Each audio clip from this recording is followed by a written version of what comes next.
We've started a war choice. We have no idea of what objectives we want to meet, where we want to be at the end of it, and what its costs and ramifications will be. It is not easy to tip over. The closure of the Strait of Hormuz, half of the world's fertilizer grocery bills are going to go up significantly. There is no good end game for us at this point. Consulting everybody, and without wargaming it, he is guaranteed that we will not have a good outcome.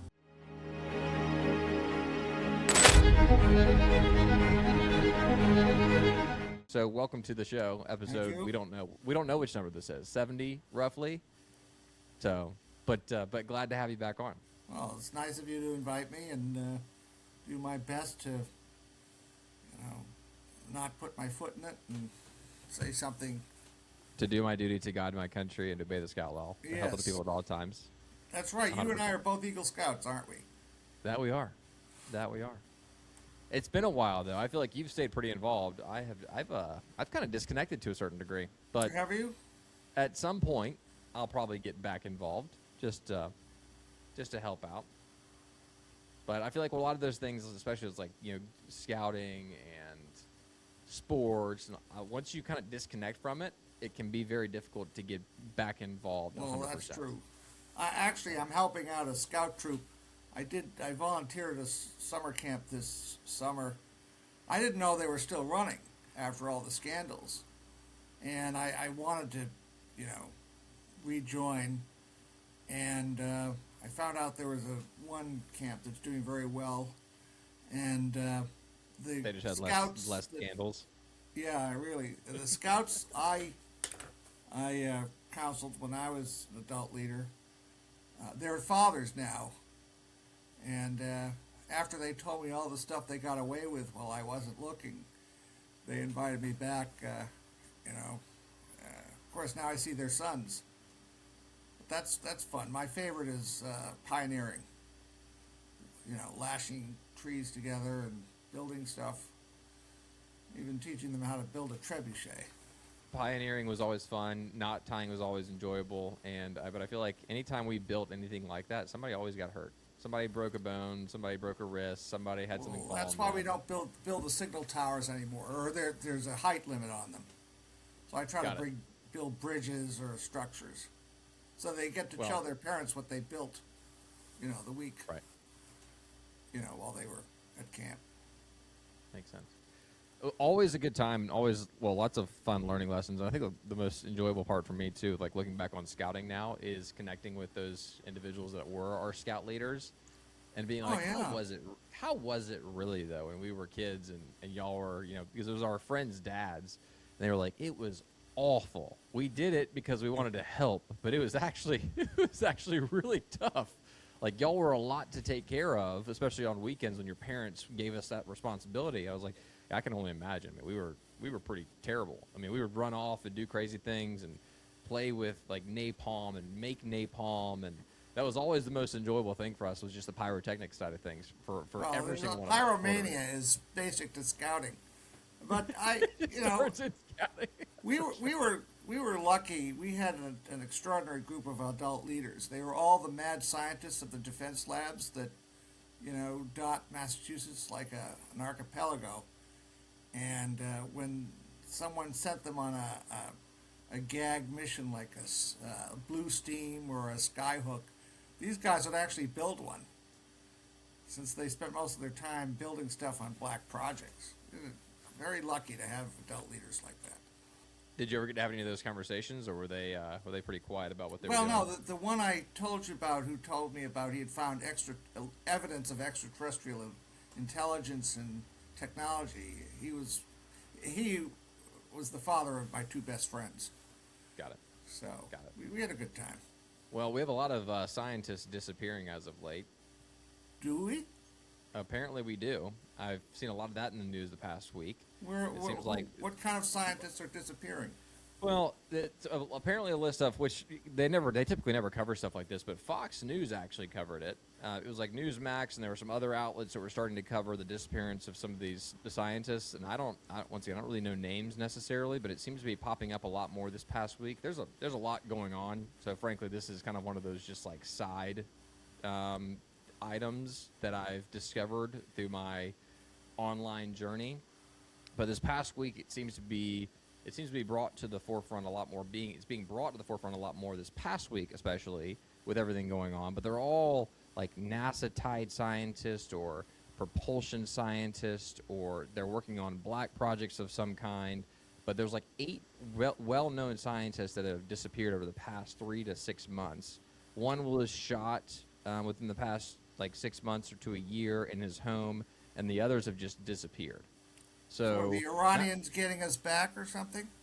I don't know. You tell me. I mean, what know. does that make you think? When a scientist disappears, does it sound like a foreign country, or does it sound like they're maybe getting deeper involved in the black project or black site they're involved in, and therefore they need to be disappeared altogether? I don't know. It could be a million different things.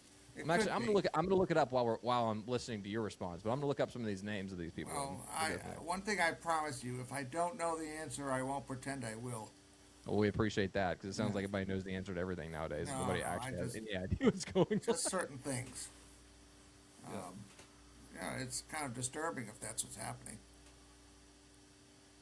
We're not invulnerable.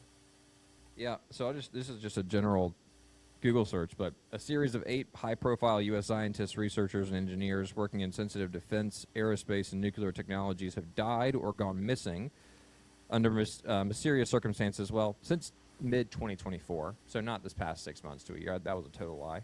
But a lot of them apparently are happening recently. The cases, which involve professionals from institutions like NASA's Jet Propulsion Laboratory and Los Alamos National Laboratory, have prompted concern from lawmakers such as Representative Tim Burchett, who have called for investigations into potential espionage or coordinated targeting. Interesting. I don't know. So you know nothing about this topic? Nothing. From your defense connections? Nothing. I don't really have any defense connections. And I can assure you that no one from the administration is calling me to ask my opinion on anything. And why is that, John? I don't know. They just must not love me. I don't know. Well, we've got plenty to discuss tonight. I feel like we're kind of taking a moment here to ease into this podcast, because there is so much to discuss. And often I jump right in and I'm like, oh, let's discuss this particular topic. Like, for example, it was Ukraine, Russia for us before. And then it was the Middle East that we covered in a previous episode. And then it was this and that. We've covered so much previously. And you've given us such a really good understanding of the strategy and the geopolitical landscape of some of these different issues. But with the Iran war going on right now, I feel like it's more important than ever to discuss that topic. And just get your general thoughts before we dive into what maybe the future looks like with this conflict. When we discussed the Iranian regime, I did a detailed study of the structure of the Iranian regime. And just to show how resilient it is and not easy to tip over. When we get to it, I just want to have some notes. Because they have a very complex structure that it's not easy to tip over. But I got the notes. It's part of the draft of one of my books. So with everything going on in the world right now, let's start with Iran, and let's kind of back up a bit, because this particular war, conflict, which they didn't call a war for a little while, it started as a conflict, and then now it's basically become a war. Started on February 28th, I believe, was the first day. On February 24th, I made a comment on another podcast, or at least I released a short clip from another podcast where I said it feels like something big has to happen because of the Epstein files and all the other crap going on. It feels like something really massive is going to occur here soon, so they can kind of get away from all the other things that are going wrong currently. But when it comes to the start of this conflict, it seems like you've seen this coming for a while, based off of all of our previous conversations. You just didn't know an exact date. But in regards to the start of this conflict, were you a bit surprised, or did you kind of see this coming? Well, I hoped it wouldn't happen. But there's a lot of hope going on, but hope is not a strategy. And with the Epstein files becoming too hot to handle, someone decided somewhere that the only way to blow the Epstein files off the front pages was to start a war, which we've done. And without a clear sense of strategy, without a sense of where we want to be at the end of the conflict or the war, how we would define victory or an end that would be consistent with our national interests, without a justification to the American people and to the soldiers who are asking to die for us, without having briefed our allies, without getting their support in one way or the other.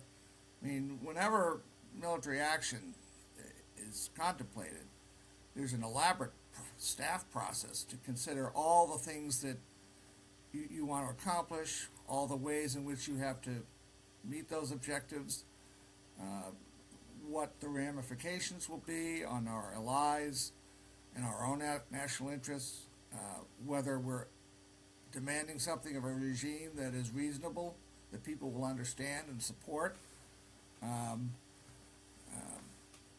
And so, even to the point where there is, in a way, an agreement between your enemy and us on why we're going to war, and what is at stake.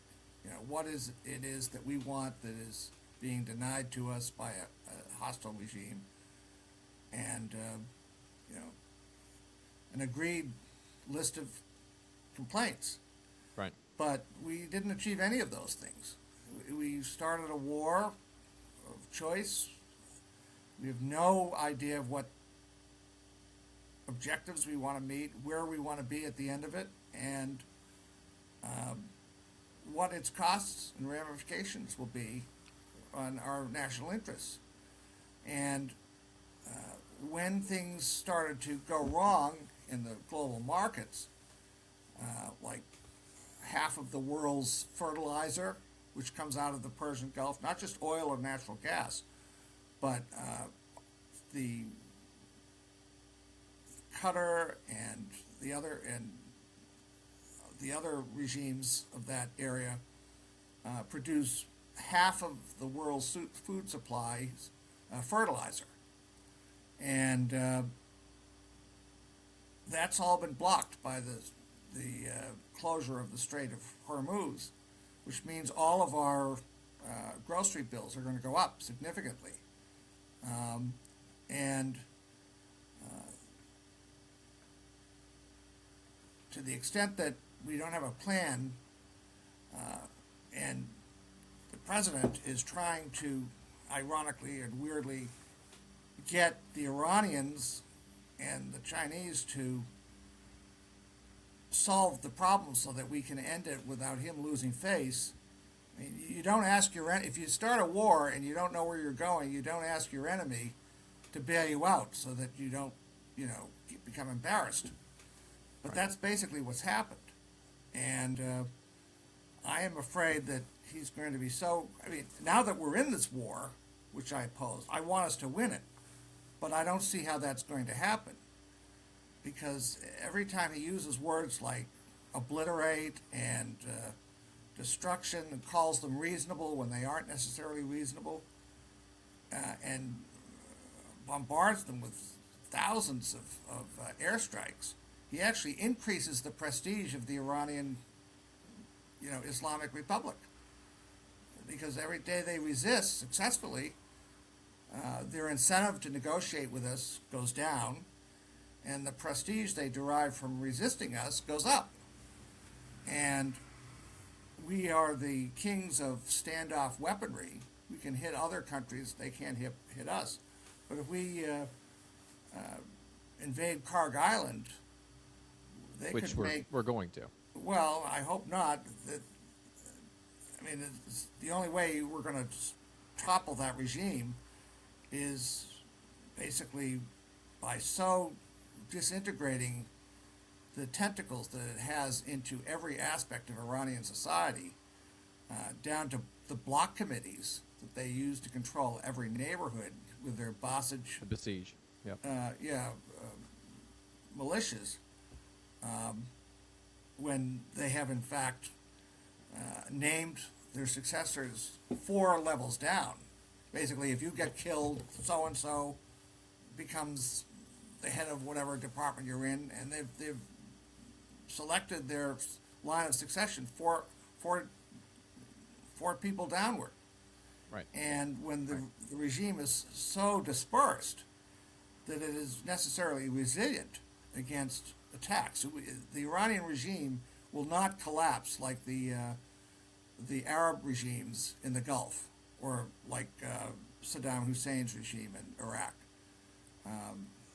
And they have become very sophisticated at repression, and they have had 20 years longer to use asymmetric warfare to beat back our aerial bombardment attacks. And there's no sign that the regime is cracking. The Iranian people, who used to be the most pro-American regime in the region, is now enraged at all the death that we're causing, and it's fusing with the Islamic Republic and the mullahs, who are able to portray this as a patriotic war, and call us the great Satan and whatnot.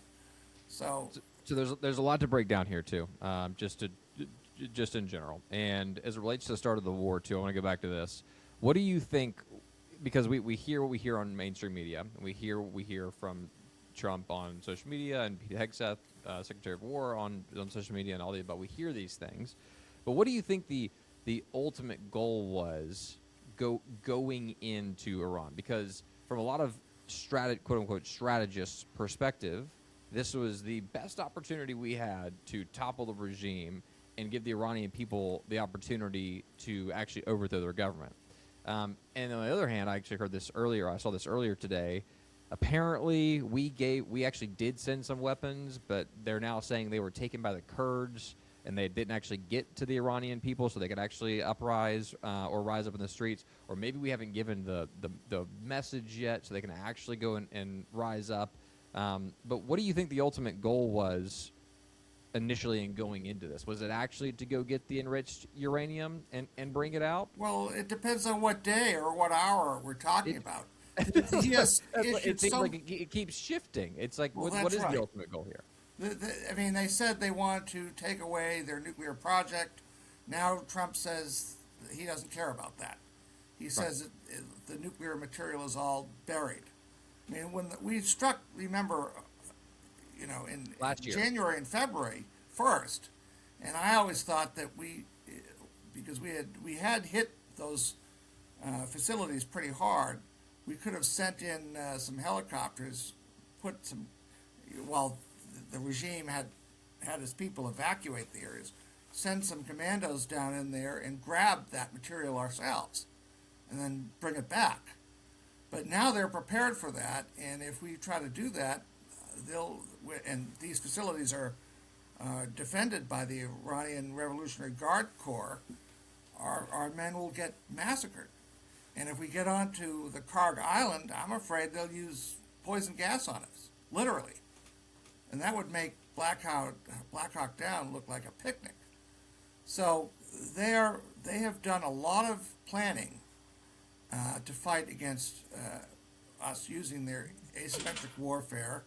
The Chinese have certainly coached them on how to use missiles to horizontally escalate the war in ways that it affects and damages our allies in the region.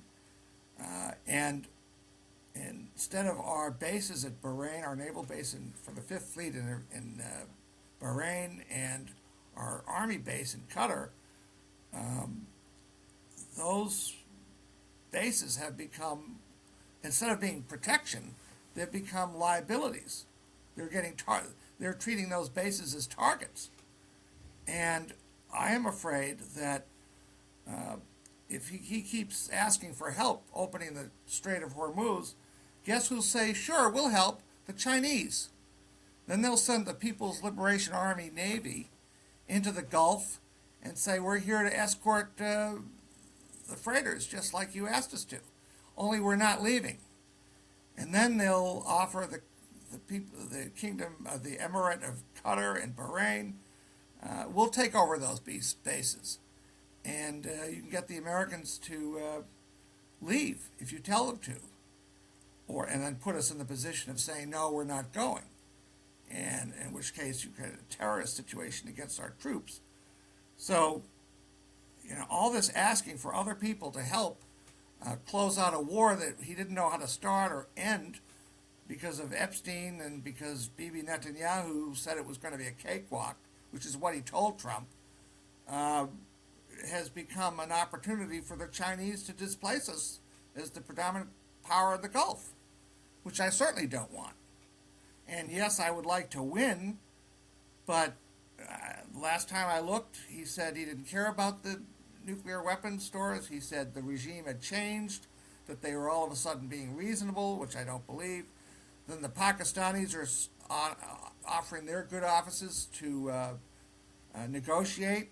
I don't trust the Pakistanis one bit. If anyone has messed with us repeatedly, especially the Inter-Services Intelligence Directorate, they will set our soldiers up to be massacred. We discredited ourselves as dealing in good faith when it came to negotiating with the Iranians by attacking them right in the middle of when Oman was, brokering talks between us and the Iranians. And the only reason we had the targets we had was because we found out once the JCPOA got started, which gave us the right to do on-site inspections, is that 90% of our targets were inaccurate. And the only reason we knew which targets to hit was because of the JCPOA negotiations. And we also knew because we had a couple of Nobel laureates and physicists negotiating for us. So they knew how to close out every trick the Iranians could use to hide their weapons program. And we used the information we got from those on-site inspections to hit them, which gives the Iranians no incentive to negotiate with us, especially now when he's infuriated the Iranian people by saying that he's going to bomb them back in the Stone Age where they belong. So, the Iranians don't appreciate that, even if they don't like the regime. Well, this is where I had a friend of mine on in the I don't know how many episodes ago, but we discussed this specifically and how that there was obviously plenty of Iranians that were frustrated with the existing regime and wanted regime change and still do. But I guess my question to your point, at what point does it become, hey, you've now destroyed literally everything. This is not what we were asking for. We were asking for regime change. But if, according to, which I'm just going to go ahead and read his tweet from today or yesterday, is Tuesday will be Power Plant Day and Bridge Day, all wrapped up in one in Iran. There will be nothing like it. Open the fucking strait, you crazy bastards, or you'll be living in hell. Just watch. Praise be to Allah. President Donald J. Trump. And it sounds a lot worse when you say it out loud, too. Well, it sounds pretty bad when you say it out loud. Like no one ever seen before is like he says that every other sentence. And right. But to that point, I'm not, once again, it's you and I think you and I are on the same page. It's not that we trust the Iranians, and obviously we want the best for the Iranian people, and ultimately regime change would be phenomenal. But it was never a possibility. There was never a possibility that we were going to tip that regime over. Never. Well, and even now, it's like, well, who are we supposed to be supporting here? Who is going to go in and lead this regime change? He lured the Iranian people into doing an uprising. They did, and the IRGC massacred them. Right. And and 2 weeks later, or a month later, he's saying, "Oh, you should rise up again." They're saying, "What about us dissidents? We're the ones who are all dead now." That's what they're telling us. You just like George Herbert Walker Bush I lured the Marsh Arabs and the Kurds to rise up and only to let them be massacred by Saddam Hussein with his helicopters. Trump did the same thing to the Iranian people, and they did rise up, and we sat back and let them be massacred. And anyone who told Trump that we could tip that regime over, and I'm sure that Bibi Netanyahu told him that. Of course, Well, Netanyahu was willing Lindsey to. Graham did too. Yeah, Netanyahu was willing to tell Trump anything to get him into this war because he's been trying to get us to do that war for almost 40 years.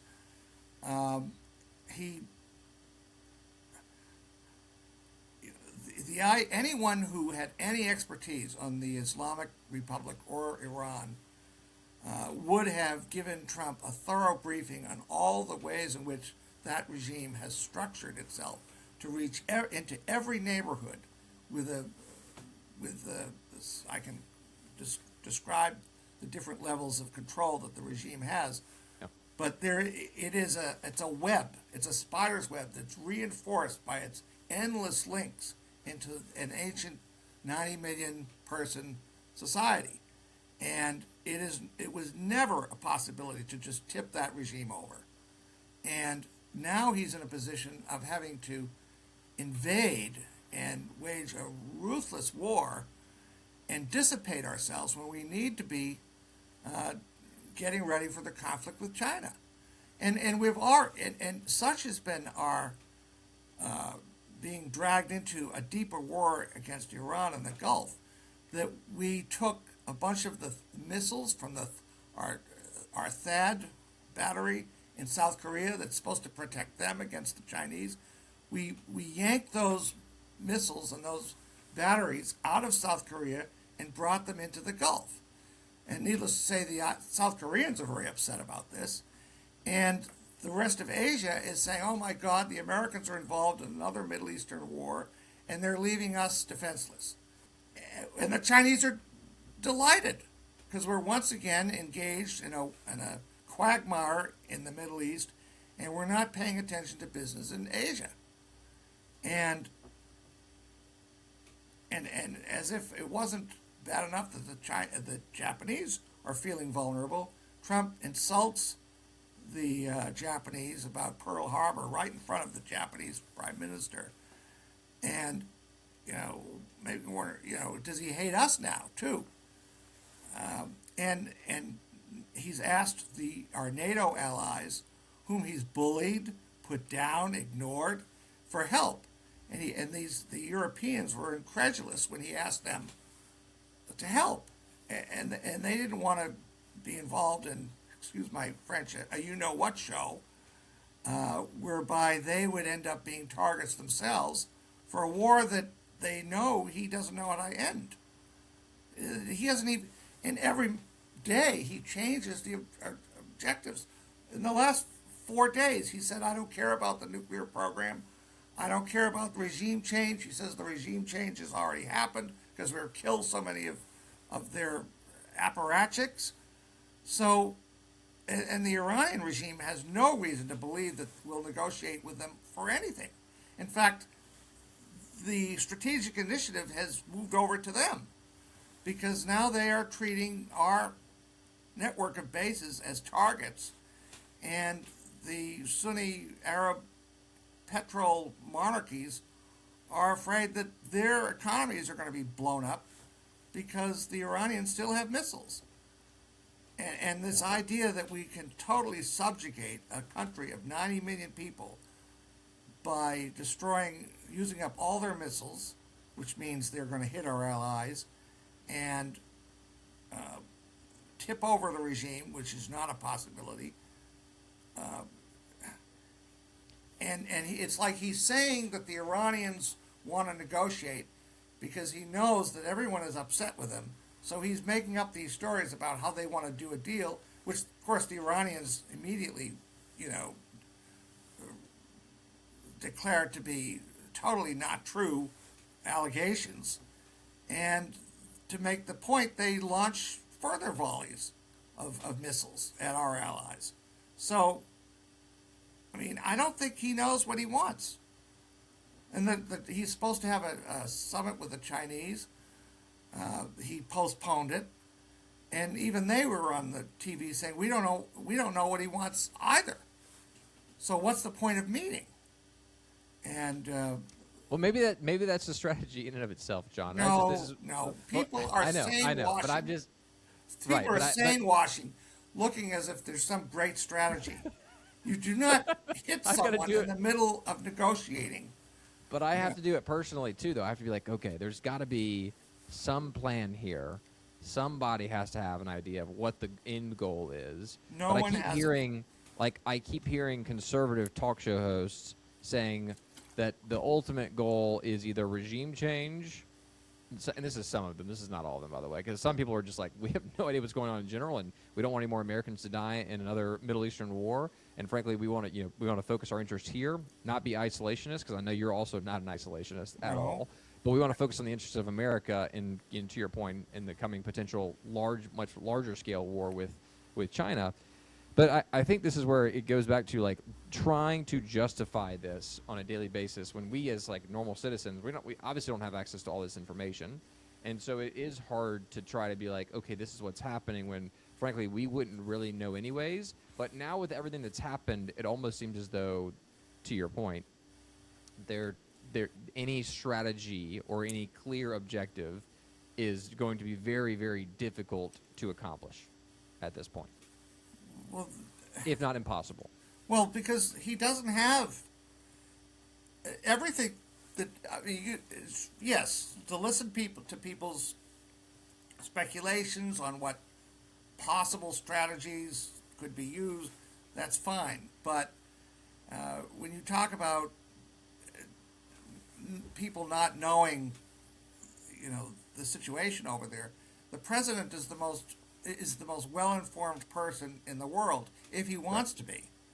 But we both know that he does not do details. He does not sit in front of briefings that involve complex issues, and that when they start, within 30 seconds, he starts pontificating in these meandering bull sessions, and the person who's sent there to brief him leaves the room saying, I didn't get a chance to say anything that he needed to hear. And he and Hegseth are praying, Hegseth praying to God for annihilating Iran and all this. They're all over the place. I mean, I don't think he has any idea what he wants, except to get out of this without being embarrassed.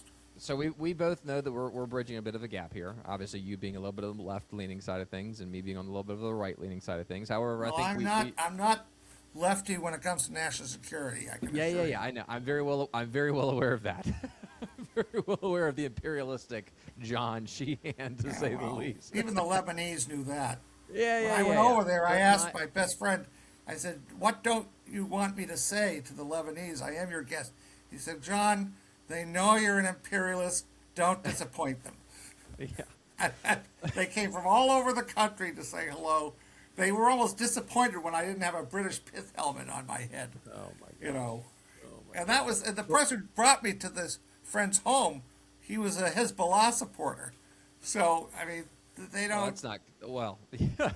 He was a supporter. I don't think he was one of the soldiers, but yeah, Well, if anything, that might get us on a list now. That really, in and of itself. Well, so the fellow definitely I not a talked to, he doesn't Hezbollah even live supporter in over Lebanon here. anymore. So just to clarify for the Cameron Brown show people, but we have on different people from all walks of life and all Well, experiences. yes, you have a and good perspectives. audience. But I mean, no, I don't. There wasn't. I mean, basically, I think Netanyahu promised Trump everything that he could want, and I think Netanyahu lied, and I don't think he cares what happens to American interests. I don't think he cares who's going to die from this. I don't think he cares about what's going to happen to the global markets in food or fertilizer, which is going to drive our grocery prices up through the roof. He doesn't care. He's got his war. The Israelis know what they want, but they want the subjugation and destruction of Iran as a sovereign power. That isn't going to happen either.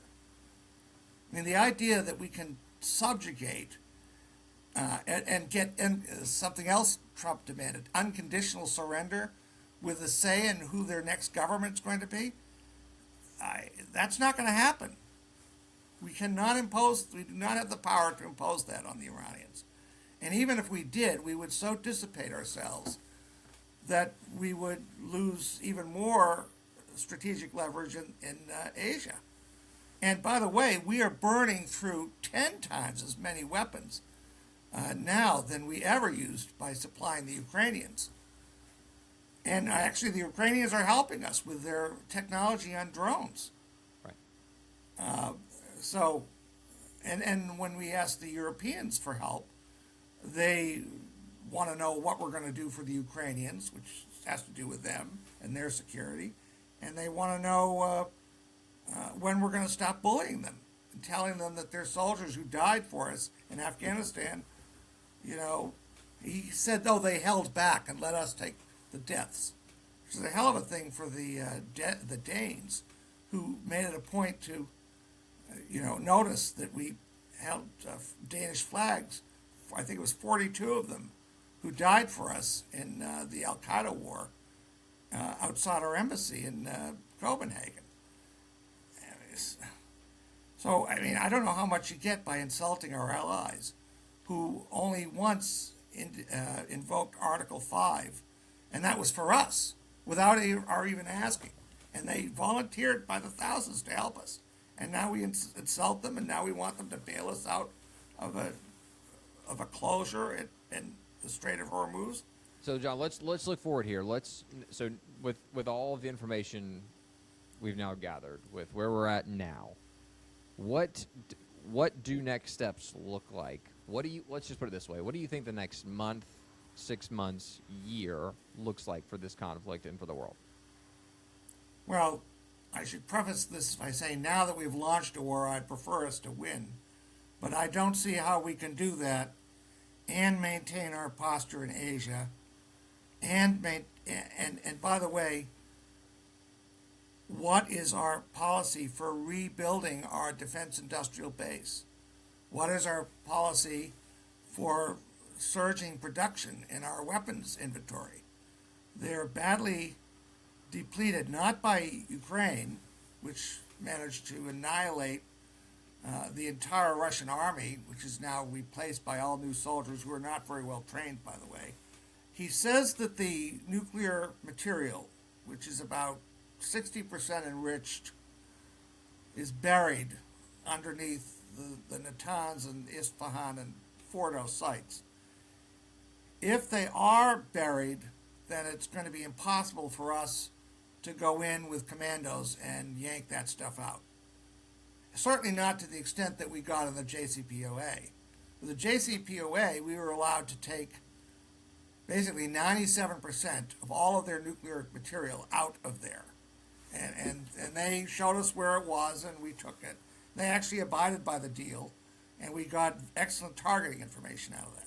And we actually think they were fully abiding by the deal? Well, they didn't have any choice because our negotiating team had 2 Nobel laureates and a bunch of physicists, nuclear physicists, closing off every possible avenue the Iranians could have taken to circumvent the deal. Because we had people on the ground, and they abided by it. And in fact, the Chinese were so upset with the Iranians for meticulously abiding by the agreement that they have been less than helpful of the Iranians since, because they wanted the Iranians to be implacable enemies of the United States, but they accused the Iranians of being too willing to negotiate with the Americans.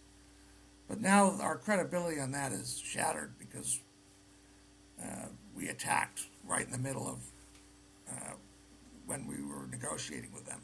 And they were also offended, ironically. You'd think that they would want to be faced with negotiators who didn't know what they were talking about. The Iranians have a kind of strange turn of mind.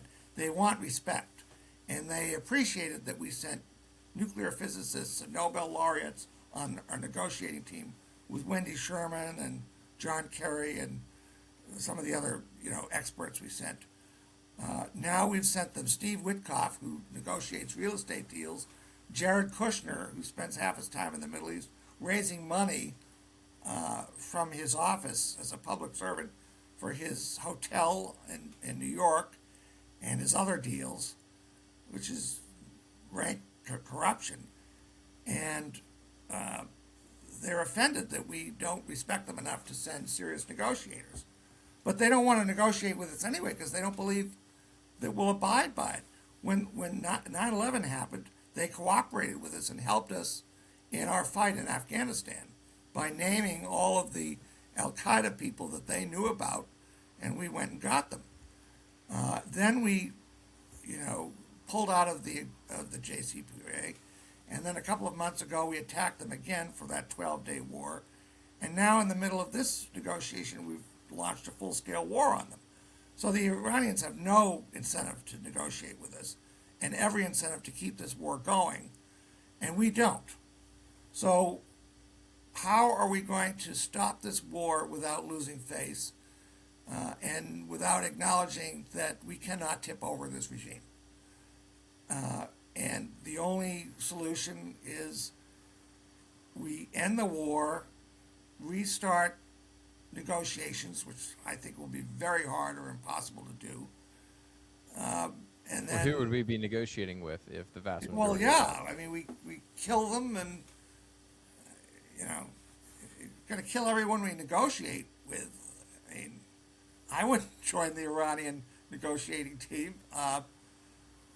Well, you wouldn't want your name known at that point if you were. And I guess that's the other question, though, too, which is kind of a follow-up to this as well, is if we do, which Trump did kind of mention this as well. He was like, I don't want to, he literally said this, he said, I don't want to say who we're negotiating with because I don't want them to be killed, which is a very clear signal to me that whatever he tries to do seems to be shot down and or destroyed by certain parties that want the continuation of this war, which leads me into my next question for you. Which is Netanyahu's one of them.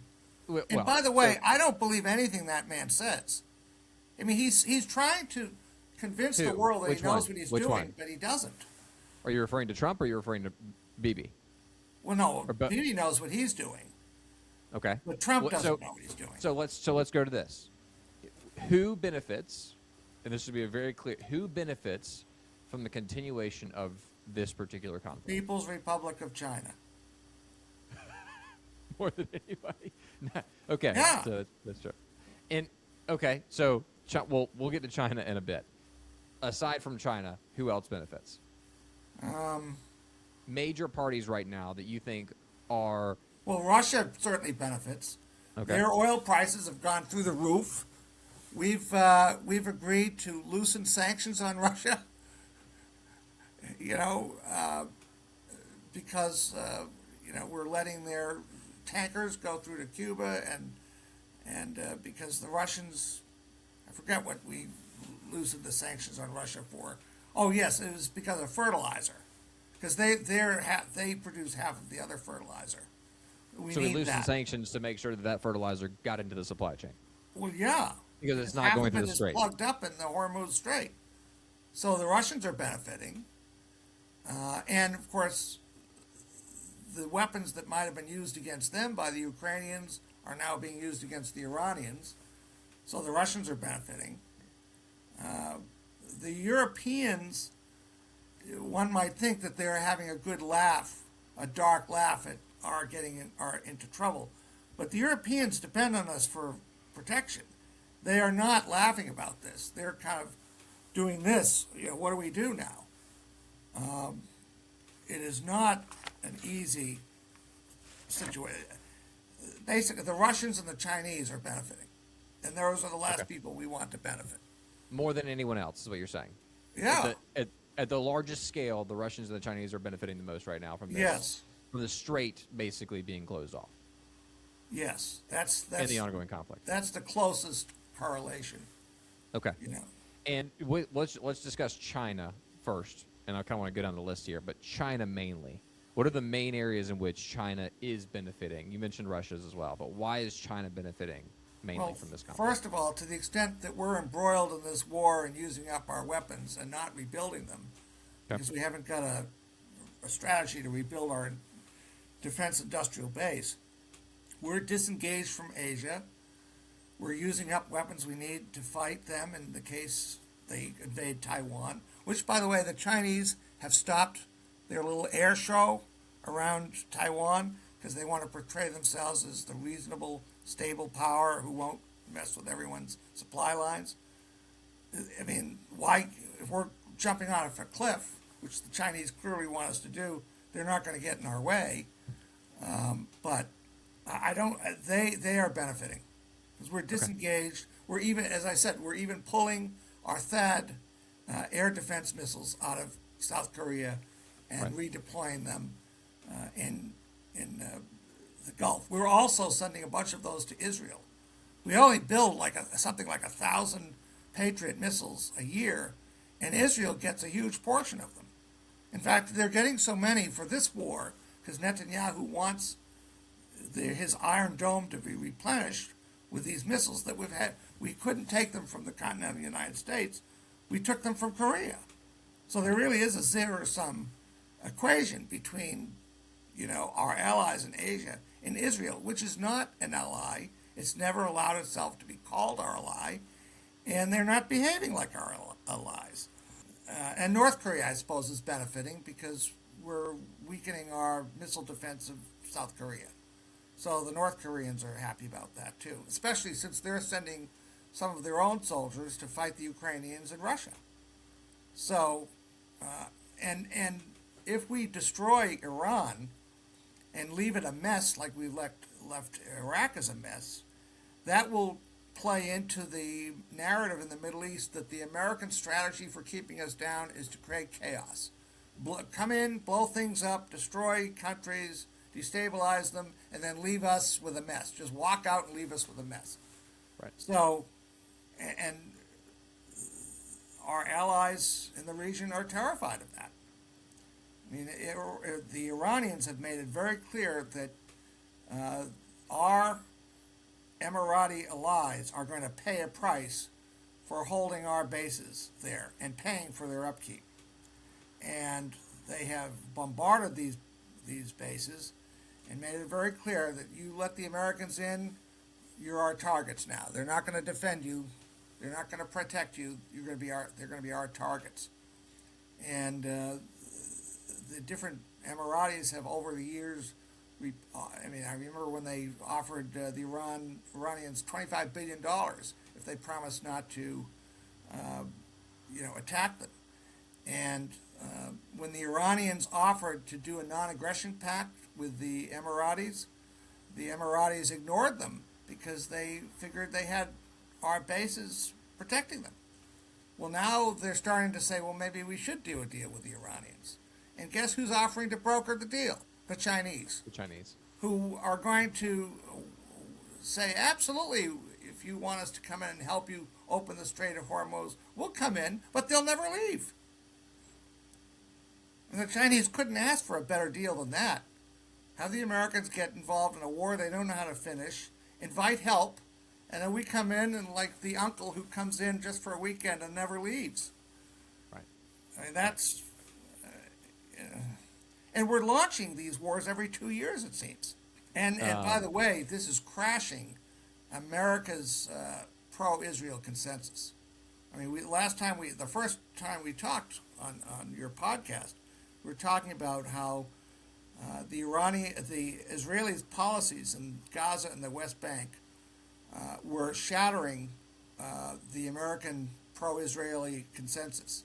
Right. And now, according to Gallup, 60% of Americans are more sympathetic of the Palestinians, and they're being driven off their land with an obvious Israeli strategy to annex the West Bank and to take over Gaza.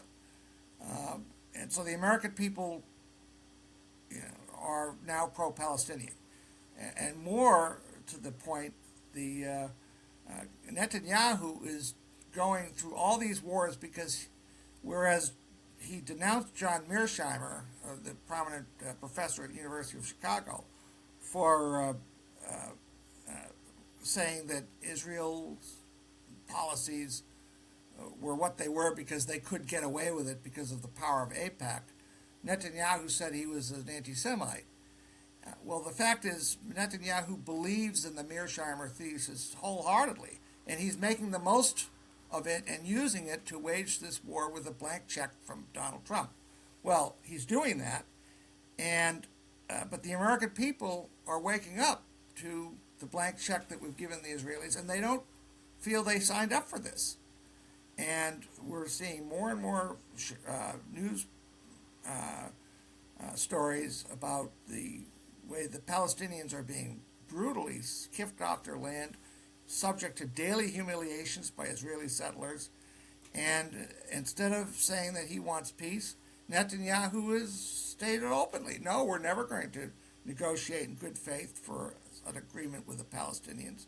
The same Palestinians who in 1994 stood up on a unanimous voice vote recognizing Israel's right to exist and their willingness to follow up the Oslo Accords with a good faith negotiation.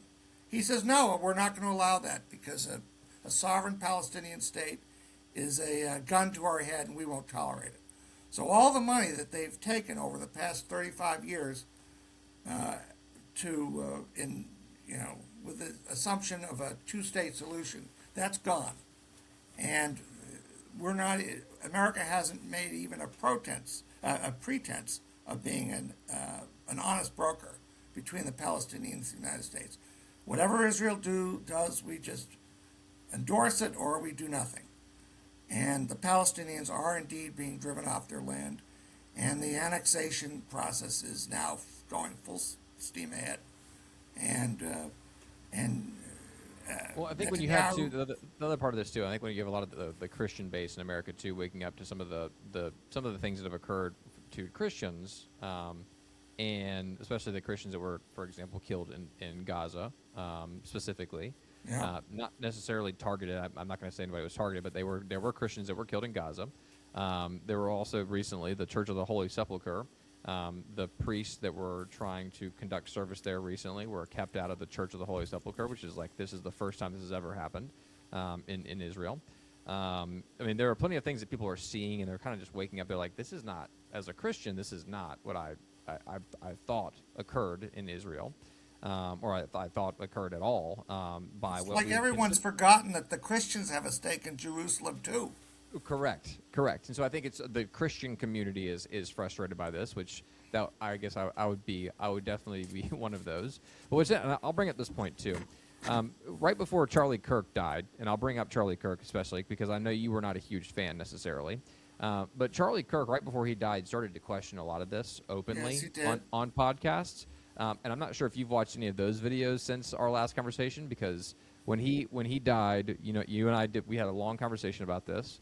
But since then, a lot of people have started to kind of notice a pattern here that he was starting to talk about a lot of these things that he disagreed with, not just in Israel, and maybe bringing up how interesting it was that there was no security response to October 7th, or there was a delayed response to October 7th, especially.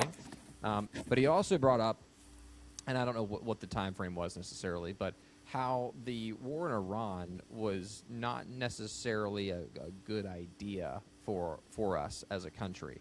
And so there's a lot of those clips as well that you see of Charlie Kirk talking about how a war in Iran was not very strategic for the United States of America. So a lot of those things that you would seemingly agree with him on, and then he just happens to die, get murdered, etc. And I think it's unfortunate that all of it seems to happen so close together. With when somebody starts to question certain things for whatever reason, they become a huge target of other organizations, especially with someone with such a large voice. So I'd be curious to know kind of your thoughts on the connection of those two as well. Well, I don't know what those connections are. I'm not in the FBI, so I don't know.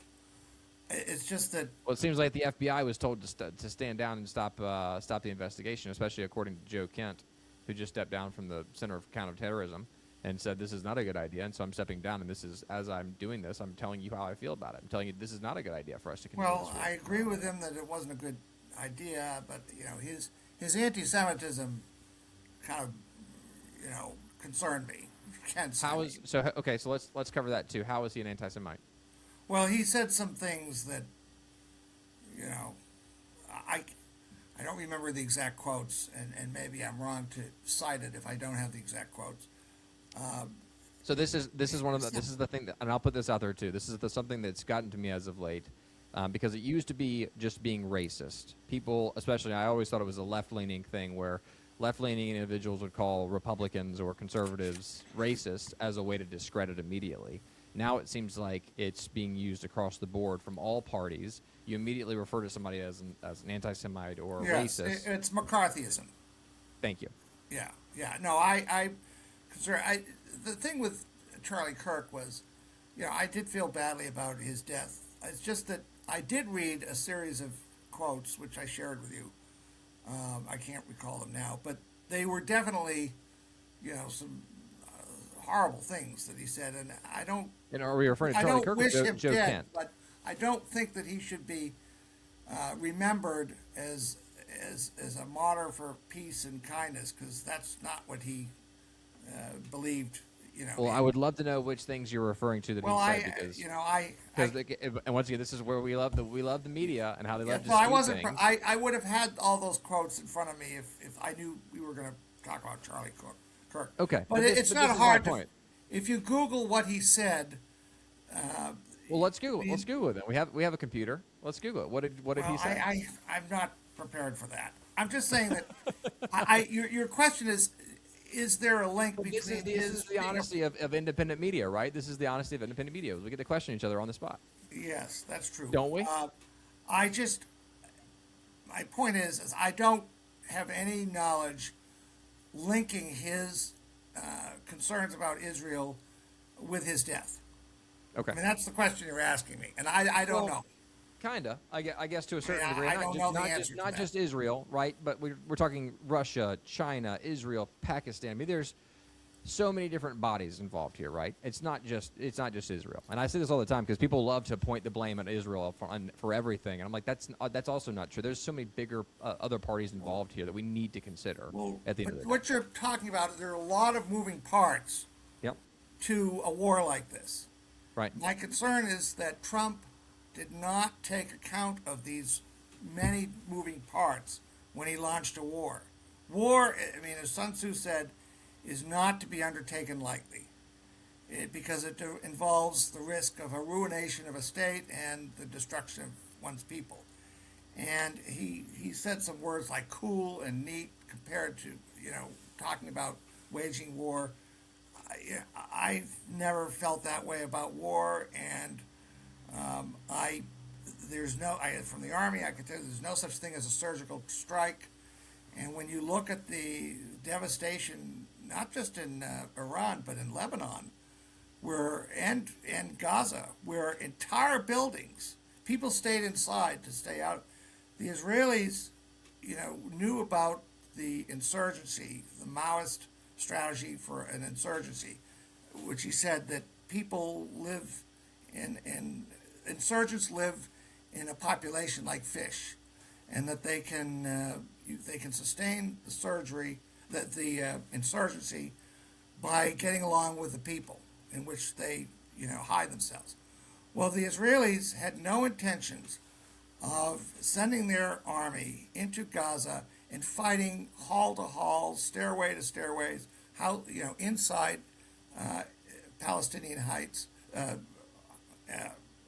buildings, in what is generally regarded as the most vicious kind of warfare, urban warfare, where people are fighting room to room.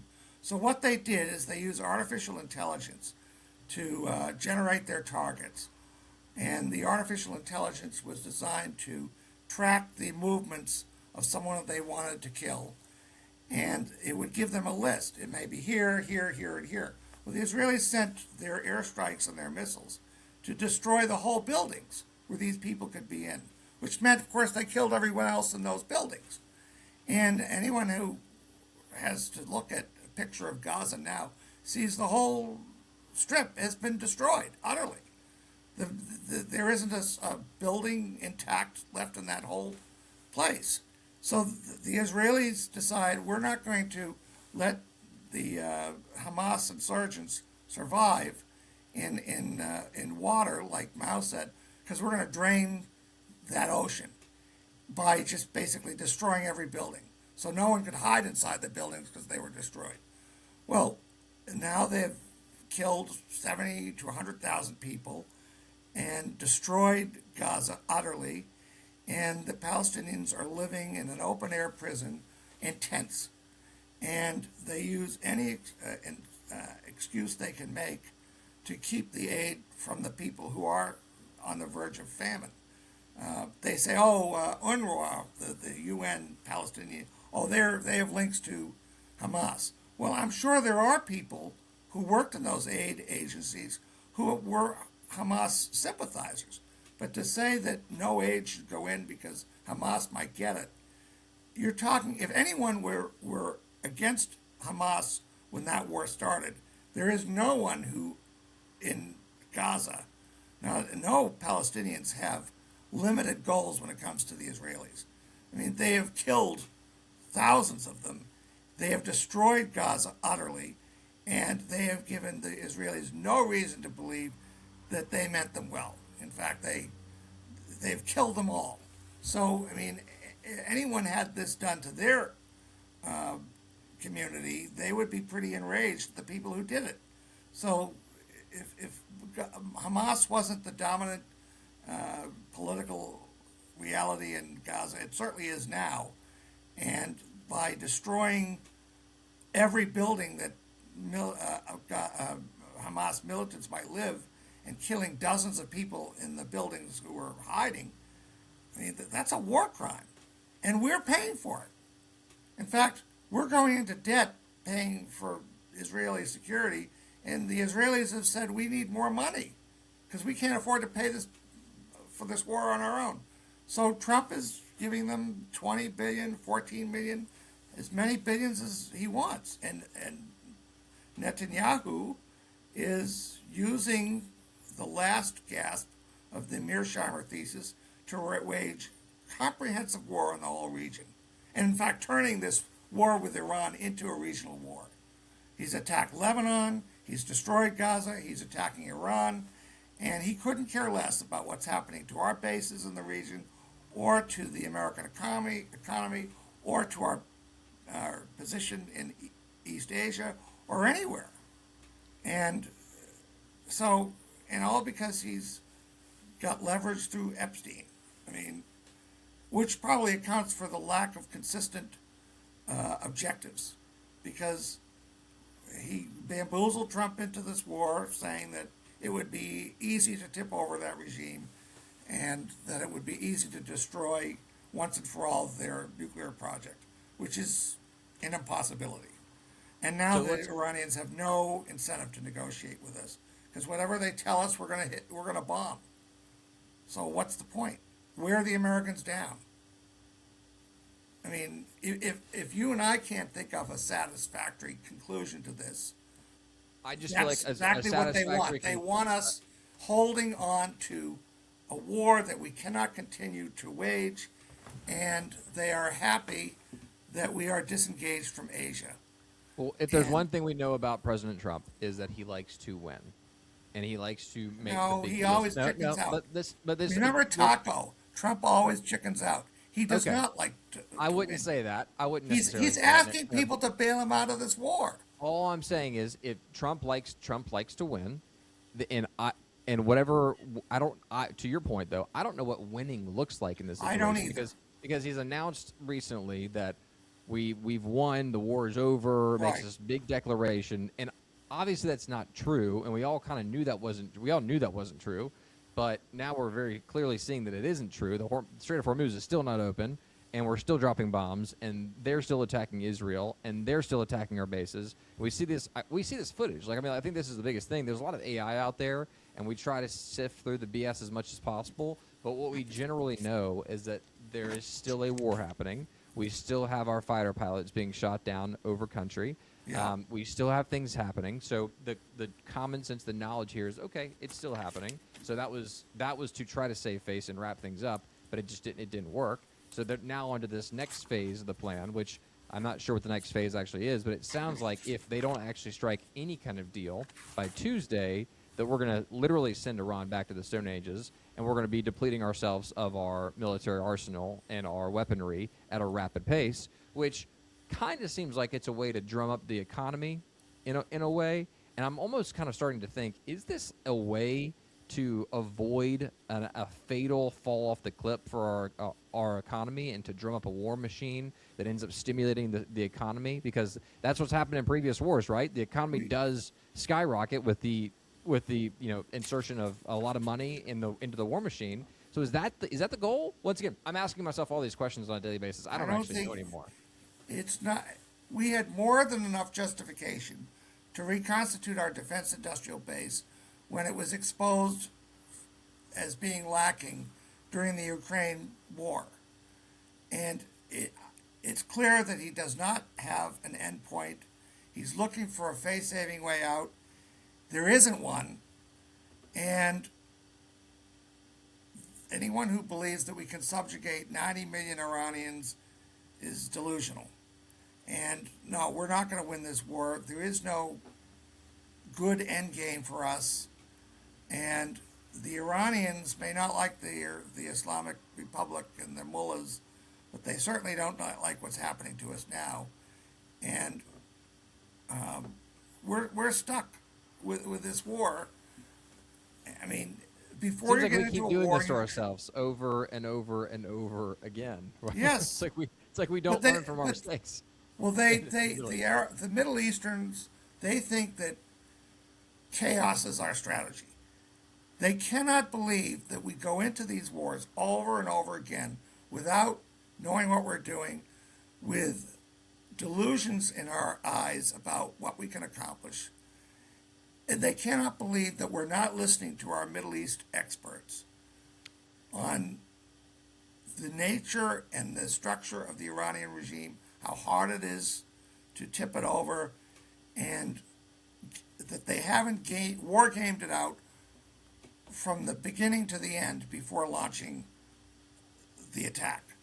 But have we not? Have we not war gamed it out from the beginning to the end? No, we have not. Numerous times? Are there not No. many experts in this field that do this? Well, the There people are. who have war gamed it out did their best to rescue the situation by doing some very in-depth staff talks between our military and the Israeli Defense Force. That's why we have coordinated with the Israeli Air Force to hit these different targets in Iran. That was the best our military could do, is to make the most of our and Israel's intelligence on what to hit in Iran. That does not mean that we are looking for the same outcome that the Israelis are. Certainly not. We know that. We all know that. That's very clear. The Israeli outcome is not what we want as an outcome. Yes, but we're paying for it and we're backing it up. And we don't know how to get out of it. Because we have never, every time someone, I mean, you've produced a few good ideas of strategy here, but at one point or another, he and Hegseth have repudiated all of those. Literally saying, oh, I don't care about the nuclear program anymore. Or I don't have to worry about regime change because it's already happened, but it clearly hasn't. They're just making stuff up because they want to get through the one day's news cycle, and because they're trying to reassure the capital markets that this war won't last. Because we needed a strategy to rebuild our arsenal long ago, and he has not taken it. He has not announced a single strategy to rebuild our defense industrial base. He hasn't even responded to the idea of gaining ascendancy with the drone war. In fact, although we have taken the Ukrainians up on their offer and helping us learn how to use drones, which, by the way, the Iranians are learning to use too, because they're starting to attack our bases in the Gulf. But well, there I don't isn't. know how many more Sheehan drones they have, but they've got plenty of Sheehan drones that they've been using throughout the duration of the war. But they've had those for a while now. They've been turning them out at a cheap clip. Right, but the economy of war is changing. A drone for a couple of $100 or several thousands of dollars can devastate, targets, and we've got these very expensive Patriot missiles going after them, and all they have to do is swarm their targets, and we miss a good portion of the drones coming in to hit us. Yeah, but we now, I mean, and I'd say this too, like, yes, it's expensive, obviously, with $1 million missile going after a $2,000, $5,000 drone. Yeah. But we also have now laser weapons, and Yeah, but the lasers have not. I know it. I just talked to someone about that. Yes, we are working on directed energy weapons, but we do what you're talking about is we have not reached the point where we can send a laser to shoot down missiles. All we're able to do now is what they call dazzle the guidance systems of these missiles by spoofing them, by sending an electromagnetic pulse or other kinds of charges at these incoming weapons so that they crash into the sea or they blow up in midair. And we haven't even managed to. Which is why the fiber optic cables were introduced in Ukraine, right? Pardon me? Which is why the fiber optic cables were introduced in Ukraine. Yeah, but the Ukrainians are learning to fight the new way of war very rapidly. We need to learn from them. In fact, we need to thank them for showing us all the gaps in our own defense strategy and doctrine and weapon systems and sharing them with us. We didn't need to go to war to find out that information. But we are learning that America's defense posture is atrophied, and we need to rebuild it. The best thing we could do, I suppose, is declare victory, go home, and do an all-out plan to rebuild our defense industrial base. And that means massive government investment in our industry. I mean, I did some statistical work on the percentage of America's manufacturing plant and equipment from the 1940s to the end of the 1960s, and there was almost a one-to-one relationship between the value and the capital of our defense industrial base with the total capital invested in all of our manufacturing base. It was about $8 trillion. And when we allowed our manufacturing industry to offshore to China, it took most of our defense industrial base with it. And which is one of the reasons I have problems with Trump's trade and tariff policies, because anyone who says tariffs don't work and all they do is hurt the consumer they're not being truthful. Yes, of course tariffs make a difference, and they do protect infant industries, but only if you've got an industry to start with. I mean, it makes no sense to put up a tariff against products that are made in another country if we haven't got our own industry to protect and to make those widgets. But that's what we've done. We've erected tariffs without an industrial policy for import substitution. And when we did have a policy, namely with the CHIPS Act, the Bipartisan Infrastructure Act, and some of the other policies that the Biden administration started, we were notified of all the things that we had to do to rebuild those industries, like the chips. And it was revealed that we didn't have enough trained manpower to staff these facilities, these fabrication plants. That should have been our focus, to develop a strategy to reconstitute our defense industrial base and concentrate on that to the exclusion of everything else. Because yes, we're not gonna come out of this war the way we want to, but the one thing that we can do, because it's within our borders, is to rebuild our defense industrial base in our manufacturing sector. And that would be something worth borrowing money for. And it would, by the time we do an inventory of all the different things that we need to do to rebuild our economy, from infrastructure to heavy manufacturing to high technology manufacturing to rare earth metals processing and refining, we would have more than enough jobs for all the people who are going unemployed. And yes, we would have to train them. But FDR proved that we could do that in the 1930s and the 1940s, because he didn't just use the New Deal, to give people jobs and to rebuild our infrastructure. He used it to, for example, rebuild our Navy. People don't know that half of the WPA's money went into rebuilding our Navy. In which he cut the defense budget in half technically, but then he used a huge portion of the WPA money to build battleships and aircraft, particularly aircraft carriers, and our aerospace sector. And that's something we could do. And it would enhance our strategic posture. It would enhance our ability to defend our allies in East Asia. And it would enhance our ability to protect our bases in the Middle East. So we're not going to come out of this war the way we want to. We'll just have to say, well, we did the damage we could. We'll do some sort of deal with the Iranians if they'll even bother to talk to us. But no matter what they do, we're going to rebuild our defense plan.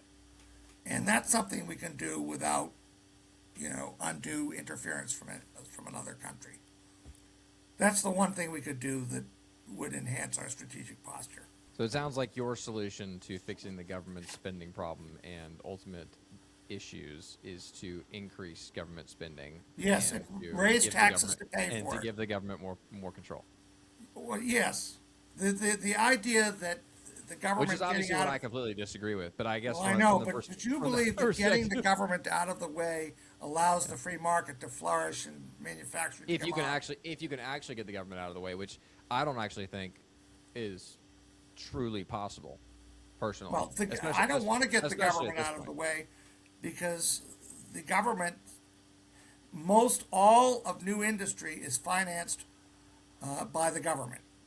That's what the statistics I derived, made an undeniable fact that the new industries that are based on the latest technologies take 20 years of setup costs and long-term investment that private sector investors do not have the horizon time to invest in.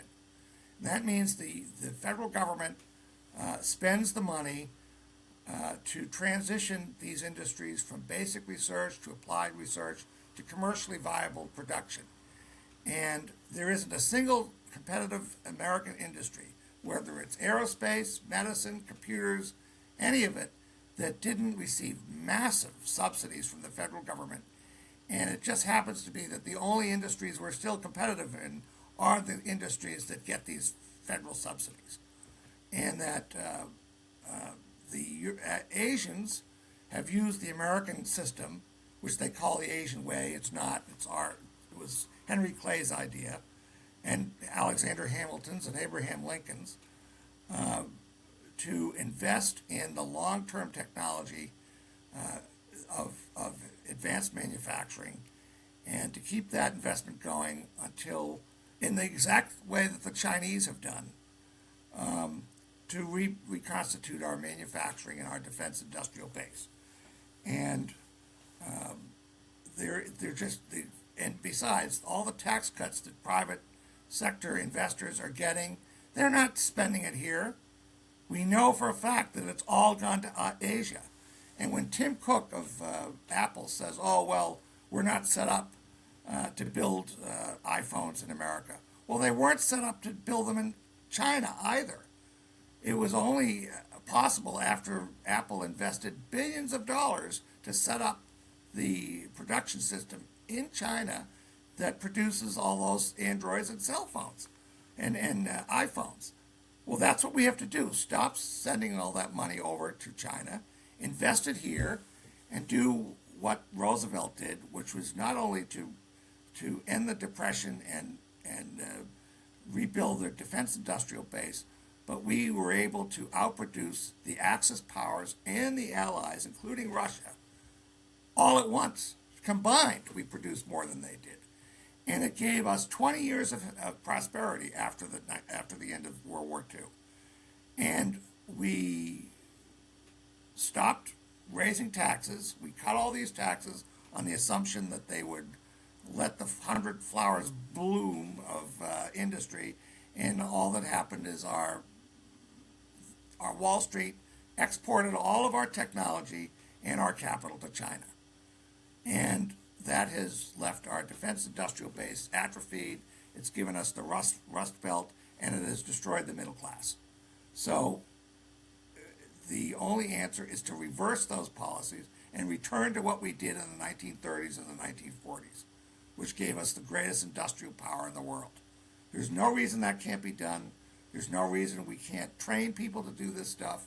And there's no reason that people who benefit from these technologies that the federal government finances should be allowed to export that technology to China. If you buy some PhD's technology from one of the universities that are part of our industrial competitiveness, that research should be attached with intellectual property covenants so that it cannot be offshored to China. It can only be used to invest here. So, John, I want to. Can you hear me? Yeah. I don't want to cut you off completely, but I want to break this up just a little bit because we've done lots of China talk previously, and I feel like a lot of people can get probably the same information from previous episodes where we did discuss a lot of this as it relates to China. I want to focus back on Iran for just a moment though, because I want to wrap this up within the next 7 minutes. But my question has to do with the Strait of Hormuz. You've made predictions previously, and this was years ago that you made these comments to me that we were going to continue our war, or that more wars were going to break out. Now we're seeing that. This is years later. More wars have broken out. You mentioned previously that we were going to see potential widespread starvation, and you made some other kind of not doomsdayer, quote unquote, comments. But I am curious to know what your thoughts are. If the Strait of Hormuz does not open up within the next few weeks, what does the outcome look like for the world? Well, we're going to get stagflation. Well, stagflation is misunderstood. Inflation does not come from just rising prices. You can have rising prices without inflation. It just means that you're paying more with less income. That's not inflation. That's actually deflation. It's with grocery, without the fertilizer, for half of the fertilizer that we depend on from the Middle East and the other half from Russia, we're going to have higher groceries prices. So that's going to act against the economy and probably contribute to inflation. Not inflation, but higher prices. And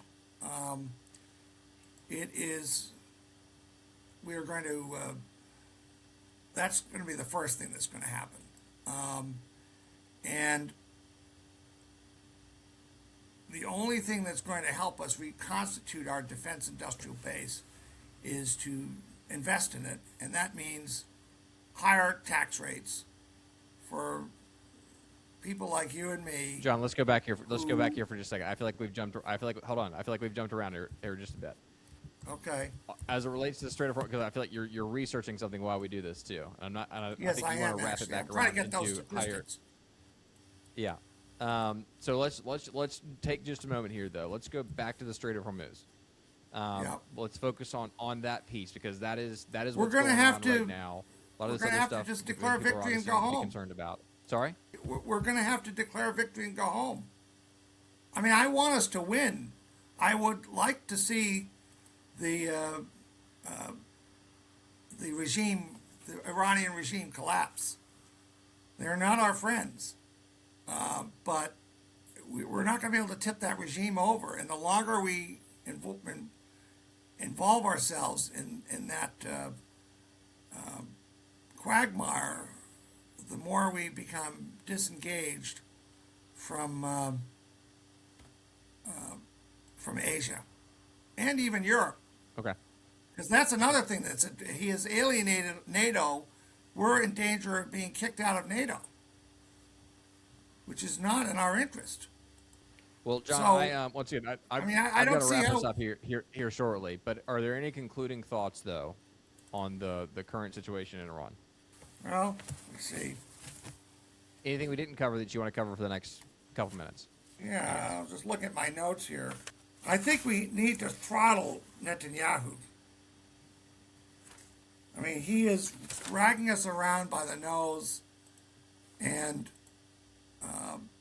getting us involved in wars that he wants, and there isn't a scintilla of evidence that he cares about our broader interests. And we need to basically cut the Israelis off of all further aid and force them to negotiate for a two-state solution, whether they want to or not. And I'll tell you what they do whenever they're brought to Camp David or some such venue. First, they use up as much time as possible talking about some Palestinian terrorist outrage with invariably sympathetic Israeli victims, and to evoke, an emotional response from the American negotiators, who, of course, say, "Oh, gee, I'm sorry, that sounds terrible." And then, when we say, "All right, enough of that, let's get down to brass tacks," then they demand reassurances on protocols to protect their settlers in the West Bank. They do that for as long as possible until someone finally says, "Wait a minute, you're involving us in endless hypotheticals to protect settlers in the West Bank that aren't supposed to be there in the first place. Under international law, under the agreements that you made to us, and even under Israeli law. These settlements are illegal." And then when we finally say enough of that, then Israeli negotiators literally, and they do this as a performance after their kabuki play, of pretending to have anxiety attacks to elicit the sympathy of the American negotiators. "Oh God, we're giving the Israelis nervous breakdowns because they're so afraid." And then when that doesn't work, they start packing their bags and making a show of wanting to go home.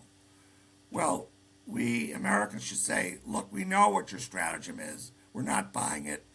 You are going to negotiate, and we're cutting you off of all aid and practically arresting you until you make a good faith effort to negotiate, because you are leaving the West Bank and you are leaving Gaza. And we're not giving you one dime or one weapon until you say uncle right now."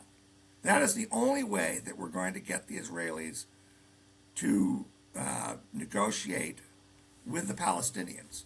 And we're going to have to be on the Palestinian side, because the Israelis will play kabuki play and their fake anxiety attacks, and they will stonewall as long as they can, and with a view to waiting out the Americans, because they also know that every president tries to do the legacy play of the last year of his administration by Middle East peace, in which case the Israelis always run out the clock on us.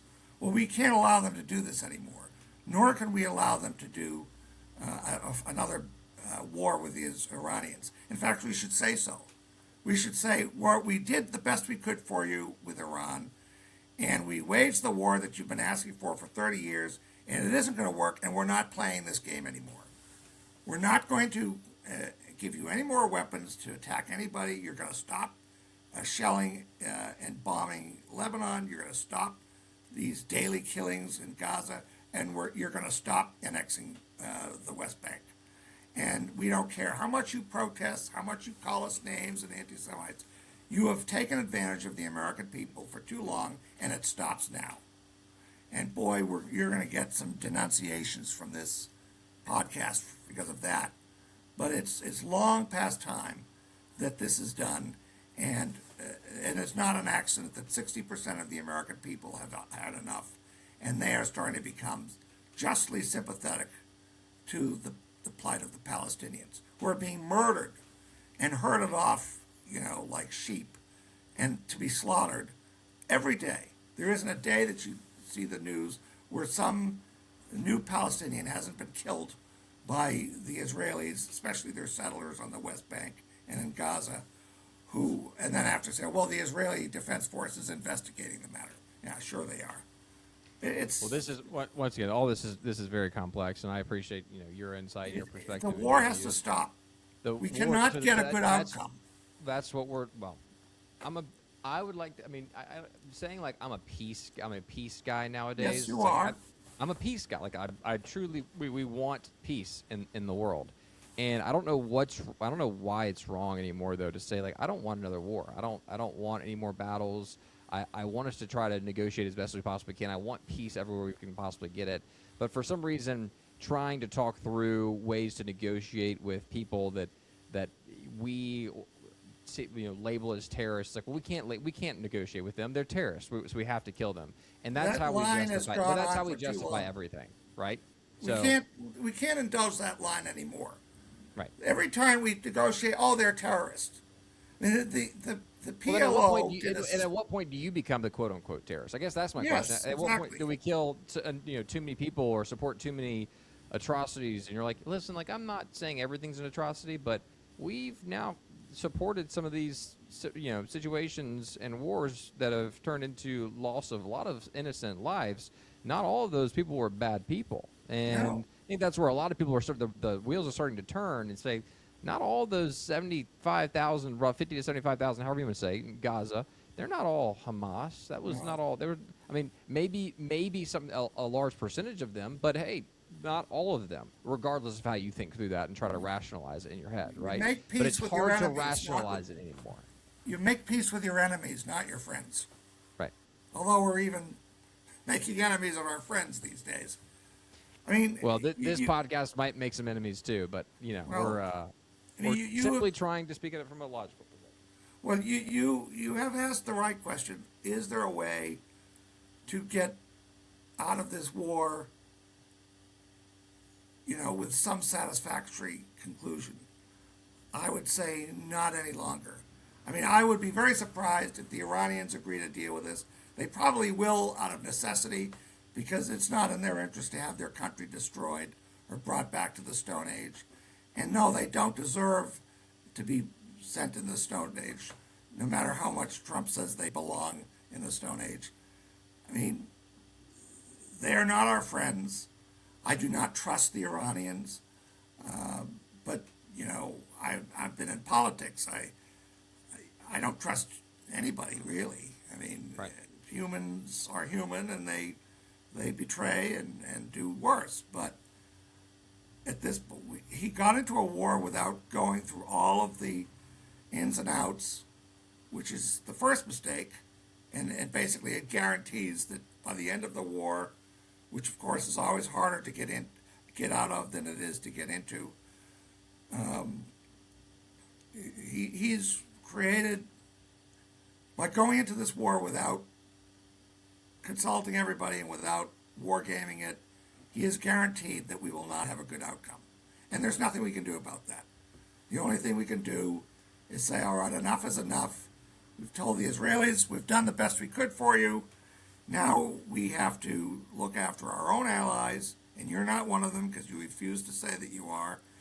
And we're going to rebuild our own defense industry. And no, we're not going to give you any more weapons until you make peace with the Palestinians, no matter what contrived emotions you exhibit to, run out the clock or to make us feel guilty or by calling us anti-Semites.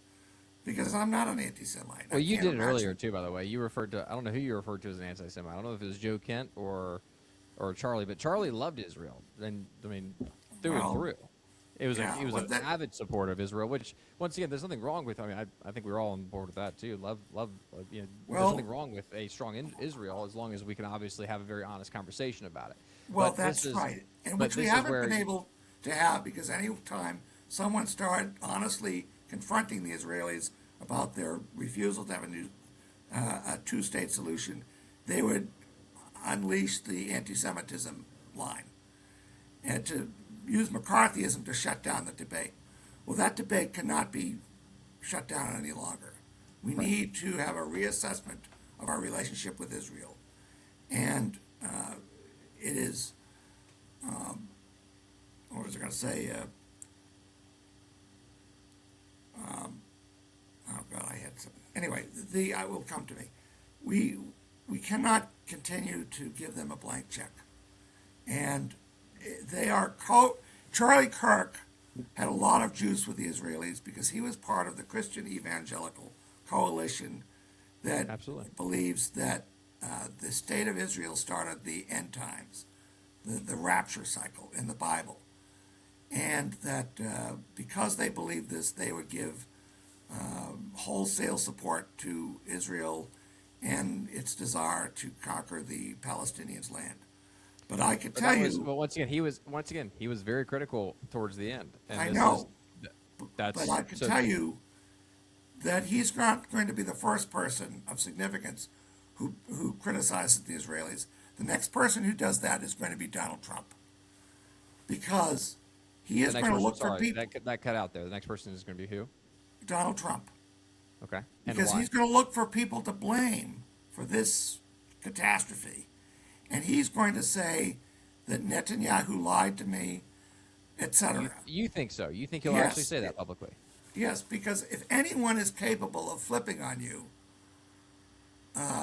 Trump will. And a huge portion of the Trump base is already trafficking in conspiracy theories about Jews, having to do with George Soros and the Rothschilds. I keep hearing the Rothschilds mentioned. It is only one tweet away from the American Christian right wing turning on the Israelis and having these anti-Semitic conspiracy theories unleashed as an excuse for this war. And they already demonstrated in Charlottesville saying that Jews will not replace us, which was terrible.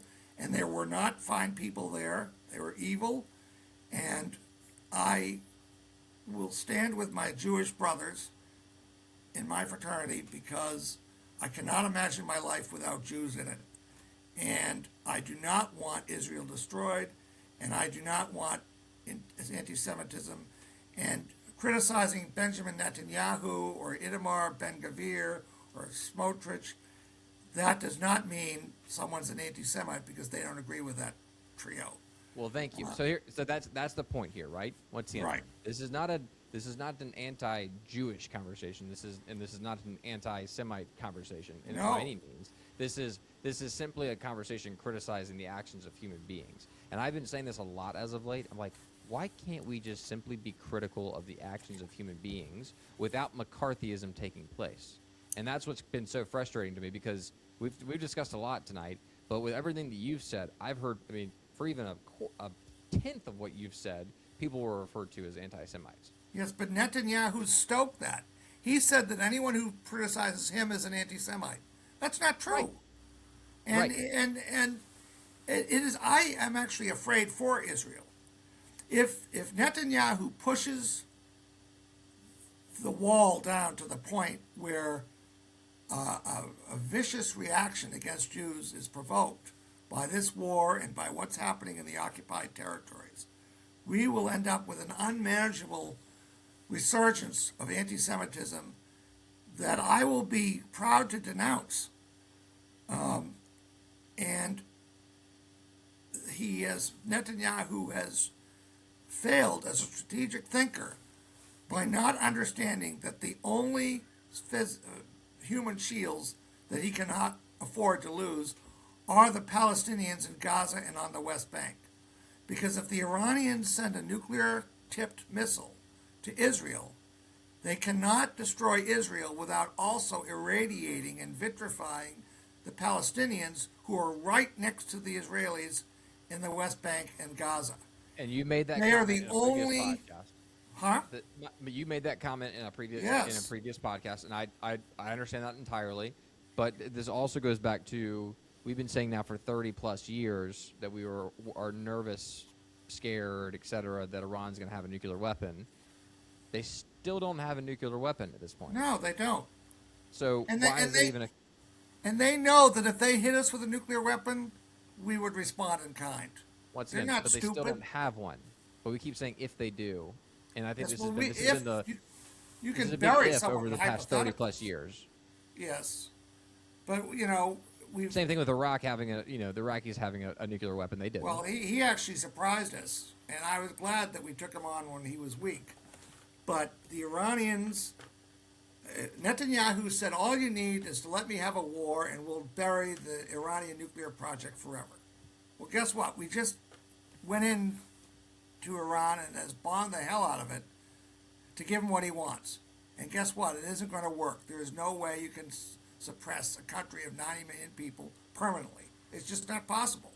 So, John, we're going to wrap up with this question then. Sorry, we're in an hour 40 here. What if it does work? Oh, that would be great. I want us to win. But, hope is not a strategy. I mean, I remember basic training. I was given an exercise to seize a hamlet, and my first sergeant said, "Cadet, what are you waiting for?" I said, "Well, I didn't want to just rush in. I wanted to see what people were doing, walking in or out of their tents or whatever." He says, "Cadet, there isn't an ambush. We got a schedule here, so move your ass." So I said, "Okay." He says, "Oh." He says, "You're worried about your men." I said, "Yes, I am." He says, "Good, you might make it through the next war." Well, I wouldn't launch a war unless I knew what the hell was going to happen, if I had gamed it all out, and I was prepared for the blowback. Well, none of that was done, and we have only begun to see the blowback that we're going to get from this, through terrorism and, maybe losing our bases in the Gulf, which is and maybe him stupidly asking for help opening the strait and having the People's Liberation Army Navy come in and agree to help them, and then we'll never get them out. It's like terrorism's obviously a huge part of it, which we're going to probably see an increase in general with very frustrated people around the world, which I guess is kind of a logical next step for them. If you're pissed off, you might as well go try to inflict as much damage as possible to the global system that's screwing you over, bombing you, killing your friends and family, etc. But as a follow-up to that, I guess the other part of it is there's like the conspiracy theory, false flag side of things too, which at this point is like, false flags are also very real too, and they do happen, but you're not going to know what is and what isn't. There's just going to be mass chaos at that point. Yeah. So, but I'm more concerned, as you know, with the Chinese agreeing to, quote, help us in the Strait of Hormuz and never leaving. That's what I don't want. But you're also nervous. Well, we talked about the kind of the backdoor into Russia too, with the Russians being weakened too, and the Chinese taking over a large swath of Russia. Yes. Now they also have the opportunity to potentially take over the Strait of Hormuz with simple, negotiation tactic. Well, but none of this was thought through at the beginning of this war. But once a Chinese vessel gets sunk in the strait, obviously we start the next level of escalation, right? It's like once that physically occurs, there's really no turning back at that point. Is that your general thought process? Well, if we send our Marine Expeditionary Unit onto Karg Island and the Iranians use poison gas on it, the pressure in the United States to escalate will become unstoppable, and then we'll be even in a bigger, wider war. And it will totally distract us from Asia. That would be a catastrophe for us. We need the Palestinians where they are as human shields against a nuclear missile from Iran into Israel. We also need not to be... Even though Iran doesn't have a nuclear missile, which is... Right. But since we're doing hypotheticals, I present that horror show scenario. Plus, I do not trust the Pakistanis, who, by the way, are armed with nuclear weapons. I mean, how soon it will be before the Iranians ask the Pakistanis, "Can we have a couple of those nuclear weapons?" Well, that's my other comment too, and I want to play the other side of this as well. As they have other allies that could give them a nuclear weapon if they ask for it. Yeah. And so to your point, I feel like we're very concerned with them enriching uranium, but I think more than anything, we should be probably more concerned with, like, just say simply put, a nuclear weapon being given to them by one of their allies. Well, which proves that you can't bomb Iran into a nuclear without a nuclear weapon if someone gives it to them. There is no end to these scenarios. And who's trying to help us? The Chinese and the Pakistanis? So I wonder who's listening at this point in the podcast still. Well, I used to be. We're probably going to go in circles with different hypotheticals. There was a brilliant man. His name is Nelson Kyung. He's an eye doctor at the Mass Eye Ear. And I met him at one of my events at the Harvard Asia Center. And he said, "Come into my library at Mass Eye Ear, and we'll talk about the Chinese power structure." Because I asked him about it. And it was supposed to be a 45-minute meeting. It ended up being 6 hours and 45 minutes. And he said, well, China is central, and all other countries will be tributary countries of China. I said, well, you can understand why we Americans and our allies will resist that. He says, that's because you're a brainwashed American. And he was effectively the leader of the pro-mainland Chinese community in Boston, and a senior person in China on 4 different important agencies, and the ear doctor to the Politburo. He was easily one of the most brilliant men I'd ever met. And we talked for almost 7 hours, and we went through some of these scenarios. And he kept asking me where in the federal government I worked. He couldn't believe that I was not CIA, which of course I told him I wasn't. And he was very confident that the rise of China, and he was even disturbingly confident about how we keep making one misstep after another that makes it easier for them to rise, and not necessarily peacefully. And Well, I would like to think that we have the ability to be peaceful with every country around the world. That is we do. That is my utopian mindset. And at the end of the day, maybe that's the focus of all this, is thinking through all the complexities, but also trying to figure out the best solution. So maybe, well, if he had figured them out before he launched this war, that would have been good. He wouldn't have told you either way, even if he did or didn't. But because y'all aren't really on speaking terms, John. Yeah, not if he didn't know what these issues were, because he refused to listen to briefers tell him what they were. Yeah. And I can assure you, he's not calling me up for my advice. Yeah. Just little old me. Oh man. Well, John, I would appreciate be the time. too depressing. Maybe that's what people think when they listen to these podcasts. They're like, how are these guys not depressed? It's like, well, we might enjoy this a little bit too much, and enjoy the complexity of this realm a little bit too much. Which is why I've said as of late too, is I've tried to figure out, is chaos a strategy? And I think to a certain degree, they think. I think That's chaos. what the Middle Easterns think. Right. And I isn't think a strategy, but that's the effective result. Right, but it absolutely, it can be considered a strategy at this point, because it seems like it, especially. But regardless, as an imperialist, I prefer to consolidate power with long-term strategy. The genius of Chinese strategy is the patience of their formulations. They are very patient. They are very. Yes, They've also been around a lot longer than we have. So.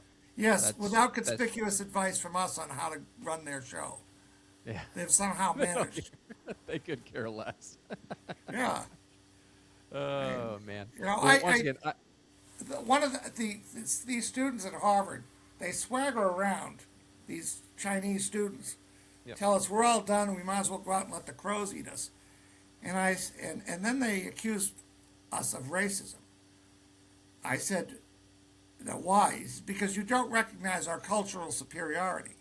I said, well, our definition of racism is when you think someone is inferior. Well, you are inferior. I said, I said, well, how do you know that I shouldn't? I'm a white guy. I said, I've been told I'm so white bread the crusts are cut off. Why shouldn't I mistreat you? Oh, well, we're superior. I said, so it's racism in your mind if I don't acknowledge your racial superiority? Yes, they said. They're very confident about their future, and they are very confident that we're doing one damn stupid thing after another to accelerate our decline, which is not destiny. It's totally reversible. But, the first thing we should not do is alienate the people we're going to need to protect ourselves, namely the most successful alliance in history, NATO, and our alliances in Asia, and rebuild our defense industrial base. Well, according to the New York Times, it's the North American Treaty Organization, which they just typed out apparently this past week, and Trump called them out on it. It was actually very funny, but well, I mean, he referred to them as idiots. He said, "Oh, all these Ivy League guys and people that." Well, let me say, I should not think that I'm not on the same level. I am not at the same level of intelligence as Donald Trump. I don't, John, I would agree with you on that. I think it's a different. I think y'all are at different levels. Yeah. But with that being said, once again I appreciate you coming on for another thought-provoking conversation. None of these conversations are we asking people to agree or disagree with us. We're simply trying to bring more awareness and visibility and thought-provoking ideas and comments too. So hopefully it gets people thinking a little bit more about. Well, where yeah, they I would like actually to see stand. their comments. Yeah. Well, if we can start getting people to leave comments on YouTube, that'd be cool. Oh, But that's not having allowed on YouTube? no, it is. I'm just saying the most comments I've gotten on an episode are on the flat earther episode, which I did with a very well known flat earther, and I've gotten plenty of comments on that episode. But these conversations don't tend to get many comments at all. Flat Earth Society. Well, that's interesting. Yeah. Exactly. I am excited. I hope we go back to the moon and stay there. I hope we go to the moon in general, John. Yeah. That's another just- long-term government investment. Yeah. In fact, We there definitely isn't need a to get piece there. of, there isn't one piece of iPhone that wasn't created from federally funded technology.